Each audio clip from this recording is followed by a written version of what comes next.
You use Linux every day, whether you know it or not. Over 850,000 Android phones running Linux are activated every single day. Compare that to just 30,000 Windows phones, according to the latest reports. That means 100 Android devices have come online just since you started watching this video. Nearly 700,000 TVs are sold every day, most of which are running Linux. 8 out of 10 financial trades are powered by Linux.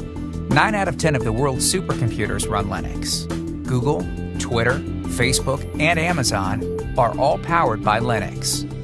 So, how is Linux developed to achieve all of this?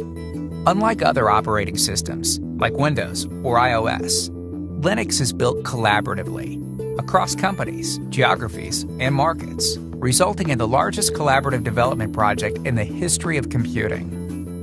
Just since 2005, about 8,000 developers from almost 800 companies have contributed to the Linux kernel. These contributions have resulted in 15 million lines of code, 1.5 million lines written in just the last couple of years. Consider that Homer's epic Iliad poem is a mere 15,000 lines of text. The novel War and Peace, just 560,000 words. But it's not just about the sheer number of lines of code. It's also about how quickly Linux is developed and released. For example, a major new kernel comes out every 2 to 3 months. Compare this to years for competing operating systems. This is made possible by a unique collaborative development process.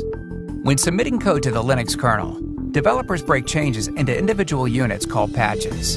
A patch describes the lines that need to be changed, added, or removed from the source code. Each patch can add a new feature, new support for a device, fix a problem, improve performance, or rework things to be more easily understood.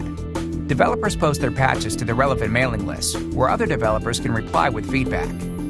When the patch is close to being release ready, it is accepted by a senior Linux kernel developer, or maintainer, who manages one or more of 100 different sections of the kernel.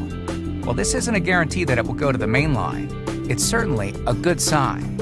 Here it gets an even more extensive evaluation. When the maintainer finishes their review, he or she will sign off on the patch and send it on to Linux creator and Linux Foundation fellow Linus Torvalds, who has the ultimate authority on what is accepted into the next release and what is not. Nearly 10,000 patches go into almost every new release.